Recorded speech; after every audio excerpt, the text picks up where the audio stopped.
حضرت بابا فریدالدین مسعود گنج شکر بابا صاحب رحمتullah علیہ فرماتے ہیں کہ ایک نیک نوجوان تھا، دن کو روزہ رکھتا، رات کو نماز پڑھتا، پر اللہ سے ڈرتا پھر بھی بہت ہی زیادہ تھا، بڑا ہی ڈرتا تھا۔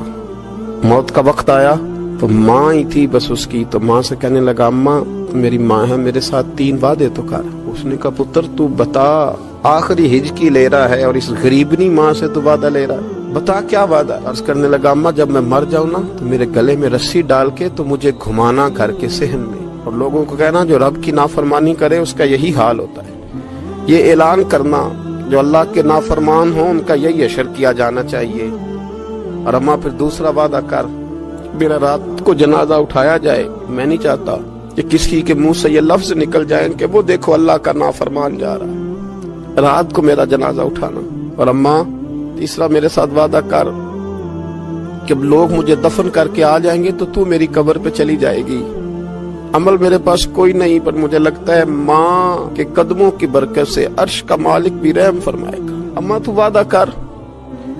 بابا صاحب رحمتullah علیہ فرمانے لگے کہ ماں بوڑھی ماں نے وعدہ کر لیا، کہا بیٹے ٹھیک ہے اگر تیری یہی ضد ہے تو میں تیار ہوں۔ پھر اس نے کلمہ شہادت پڑھا، اس نوجوان کی روح پرواز کر گئی۔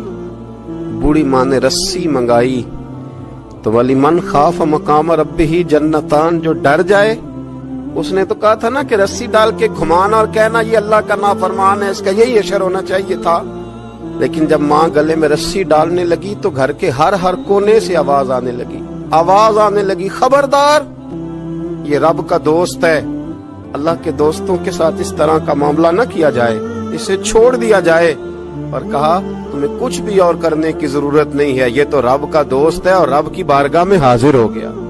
کوئی بندہ کہے گا کہ یہ تو ایک بابا فرید کا سنایا ہوا واقعہ ہے، سنیے بخاری میں حدیث ہے، نبی پاک صلی اللہ علیہ وسلم نے فرمایا، حضرت ابو ہریرہ رضی اللہ تعالیٰ عنہ راوی ہیں، حضور فرماتے ایک شخص مرنے لگا تو اپنے بچوں سے کہنے لگا کہ میں جب مر جاؤں تو مجھے جلا دینا، اور پھر میرے جلے ہوئے وجود کو پیس دینا، پھر مجھے ہوا میں اڑا دینا۔ پتر مجھے اڑا دینا، مجھے بڑا ڈر لگتا ہے، اگر رب نے مجھ سے حساب پوچھا تو میں قابل نہیں ہوں، اڑا دینا مجھے ہواؤں میں، اگر اس نے مجھ سے حساب لیا تو بڑا سخت حساب لے گا۔ حضور فرماتے ہیں بخاری میں موجود ہے، اس کے بچوں نے اسی طرح کیا، اس کے مرنے کے بعد اسے جلایا، ہوا میں اڑا دیا۔ اللہ کے محبوب فرماتے ہیں رب کریم نے حکم دیا زمین کو کہ اس کے ذرات کو جمع کرو، زمین نے ذرے جمع کیے، خدا نے حکم دیا تو اس کا وجود پھر سے اسی شکل میں آیا۔ تو رب کریم نے فرمایا یہ جو تو نے وصیت کی تو کیوں کی؟ اللہ جانتا ہے کہ نہیں جانتا؟ یہ کی تو کیوں کی؟ تو وہ پڑا کہنے لگا اللہ میرے اندر تو طاقت نہیں تھی تیرے سامنے کھڑا ہو کے حساب دے سکوں، تجھے منانے کے لیے تیرے خوف سے ڈر گیا، میں ڈر گیا۔